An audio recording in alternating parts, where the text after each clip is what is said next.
So I have done my engineering, and after that I coded for 3 years. Then done a master's in industrial marketing from NITI Mumbai. After that, I worked across various industries, across consumer internet, FMCG, e-commerce, in business development and strategy and roles.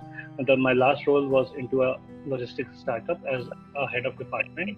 I planned of doing my MBA around 2 years back.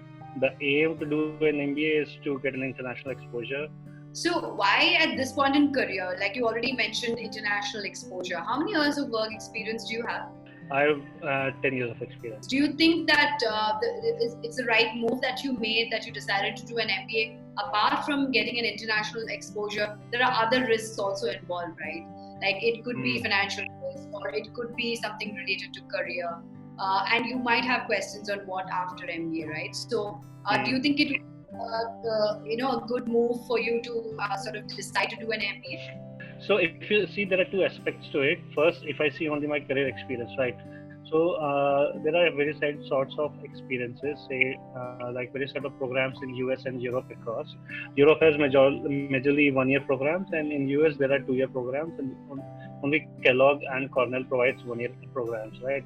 And these 1-year programs in Kellogg and Cornell are for the people who have more than 5 or 6 years of managerial experience, in which you are expected to have a team management sort of exposure. These type of programs are specially tailored for people who have more than 5 to 8 years of experience. My profile was far better suited because I had 8 years of sales experience, business development experience, customer facing experience. So I thought it's the best time to give it a shot. Great to know that you've got a really good score of 710, and that Cornell was your desired school and you've gotten into it. There was a gap in your first attempt to second attempt, right? Almost some 6 to 7 months. So most of our students have problems with because they're also working professionals, right? So how do you juggle time to prepare for the GMAT while you're working? How did you manage? So in 2018, I joined CrackVerbal in the January batch, 4th January batch, and that time I was doing the weekend classes. It started with the verbal classes, and then it went on to quants classes, and it ended around April or May. The reason why I gave a gap of 6 months is because the first 2 months I wanted to focus completely on my job, because that is the time when appraisals and everything happened. And around June, I started again the preparation. I joined a couple of forums on WhatsApp. The links of that I got through GMAT Club. So these were a bunch of people who were actively preparing for GMAT across India, from across cities.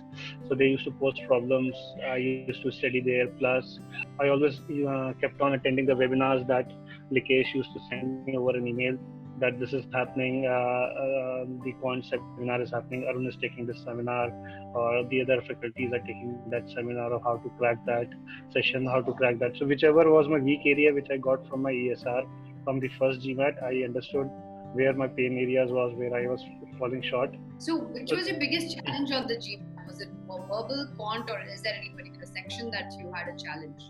So it was a verbal, because first attempt it was Q50 V30. So it was verbal and predominantly critical reasoning. In critical reasoning, most of the sentence structure questions were a big pain area for me. So there were various webinars that CrackVerbal hosted. I attended those.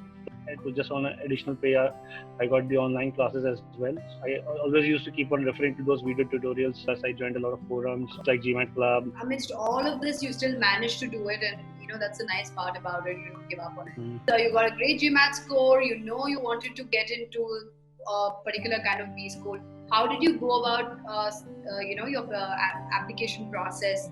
Did you get in touch with CrackVerbal, or did you do it on your own? Can you just explain how did you go about the process? The first time when I got a score of 670, and after that in my second attempt when I got a score of 630. So I was totally shattered, but I still wanted to give it a shot of understanding whether 670 or 630 might be a decent score for a particular school. I took the admission services or the application services from CrackVerbal. I was appointed a counselor in Rudeep. He was quite helpful. He was based out of Australia, and really glad that he found a good time, since we were around 6.5 hours different from each other. We were in different time zones. Still, we coordinated pretty well over WhatsApp, over Hike, over emails, etc. At that time, I took services to apply to three colleges: Kellogg, NCED, and Melbourne Business School. My optimistic was Kellogg, my realistic was INSEAD, and my realistic was Melbourne Business School. So that was a good shot for me. I even got interview chance from there. Really good essays that Indradeep helped me to prepare that. Why I chose INSEAD? Because 670 was not a very good score to get into INSEAD, but INSEAD application always helps you to prepare essays in all sort of things. Like they have 4 motivation essays, 4 professional essays, and some 5-6 type of recommendation questions that you have to explain to your recommenders. So it actually gives you a 360-degree view of how an application would work. So if you get an exposure understanding, or if you do an NCED application one, you more or less get a shot of how things can be done for other schools as well. So that is how all the services which I took from CrackVerbal in 2018 really helped me to draft the application since 2019 as well. Coming to the essay part, was there any challenge that you faced when you first attempted your essay? And was there any difference from your first essay to the final essay? Would you like to throw some light on? So there were around 6 versions that we had. First version is when Indradeep asked me to put down my thoughts, not thinking about the word limit. Just to give an example, there was a 400 word limit essay to be written for strength and weakness for INSEAD.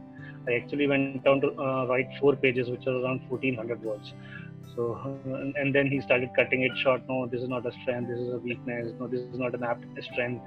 Then the second version, he explained me what INSEAD expects and how I can match my strengths to those expectations. Then that second version came, third version, fourth. By fourth version, we started putting in examples from my career and professional and personal experiences into the essay. By sixth version, we were ready. So this entire thing took around 20-21 days to 6 iterations to be done. After you finish your application, you apply to all the colleges. Where all did you get your interview calls from?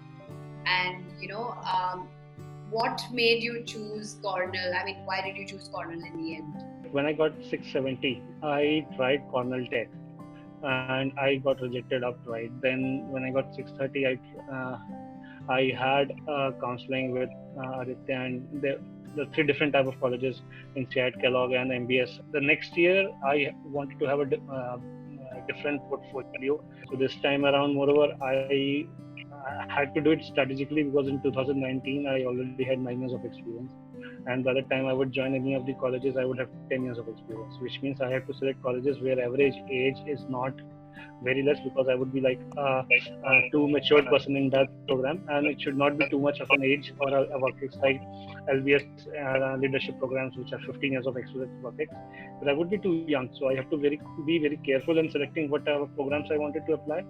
So this time around, I applied to Kellogg 1 year, Cornell 1 year program, MIT Sloan Fellows program, and Stanford's MSX.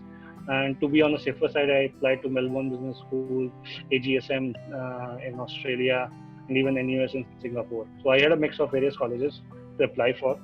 And this time around, I got an interview shortlist from MIT. I got an interview shortlist from Kellogg, Cornell. I interviewed at AGSM. I interviewed again at MBS, Melbourne Business School. MBS, I was selected. AGSM, I was rejected. Kellogg, I was waitlisted and then rejected after waitlist. And then MIT, I was denied after interview. But Cornell, I got through.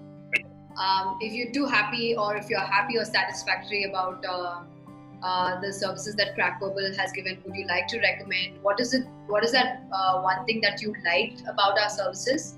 And the second question is, what is your message to all the aspirants, MBA aspirants who are planning to apply this year or the next year? So the best thing I got from CrackVerbal is the counseling that I got, the mentoring that I got from the faculty as well as the admission counseling was absolutely, I would say absolutely and brutally honest. Which, when I say brutally honest, it meant that, normally what happens is you have aspirations in mind that you want to achieve this, you want to achieve it, you want to achieve this. But realistically, this is your performance as well as your profile. It might be a difficult shot or over the moon shot to get and achieve that profile in application. And that is what the counseling session with the mentors in CrackVerbal helped me to realize that it was not. They never turned me down that I cannot achieve it, but they always showed me the realistic phase, as in this is what the type of people that go there, what the profiles are, this is what the expectation of college is, and now you evaluate yourself if you really fit into that expectation or not. The mentorship was very good. Recommendations to the current batch is while preparing, you have to be very honest with your preparation. Biggest asset for anybody would be time. You have to plan your time properly. You have to plan your entire strengths, which all areas you are working good. If you have any weakness, all you can do is just practice, practice, practice. And the last one, you have to trust your faculty. They come with some experience. You have to trust your mentors. They also come with some experience. They are into this business for far more than time that we have even tried or imagined or we have even prepared for the exam. So you have to take their word as some trustworthy word, and you have to believe that whatever they are saying is for your own good. Should not happen that you're spending $250, $300 for application and even not even getting an interview call. That's like waste. Because application is not just $300, it's like more than 10 to 15 hours of writing those essays, multiple iterations. You have to think through those things, and moreover these days all the profiles are getting video interviews, so you have to prepare that aspect as well. So you have to be very careful in applying, unless you are someone who has no limits of time and money. You can just go ahead and apply to every college. That's what I would say. So basically, this requires a lot of planning and effort and consistency, and you have to be persistent in kind of achieving your goal. That is to get into this goal. That is one part of it, and the next part of it is obviously what you do while you're doing your MBA and your post MBA career goals and all that. It was wonderful talking to you, Manas, and we did get a lot of insights from you, especially most of the current applicants. They have a lot of questions, especially during COVID times and all that. But at the beginning of the interview, you just mentioned how this can be an opportunity for a lot of people to actually do their MBA, and by the end of the recession, it's going to be a boom in that particular industry, right? Thank you so much for your time, and all the best for your Cornell days. And we wish to keep in touch with you in case we want any questions regarding Cornell, or you want to share any insights once you start your MBA. Please do keep in touch with us. Sure, I'll do. Thanks, Manisha. Thank you.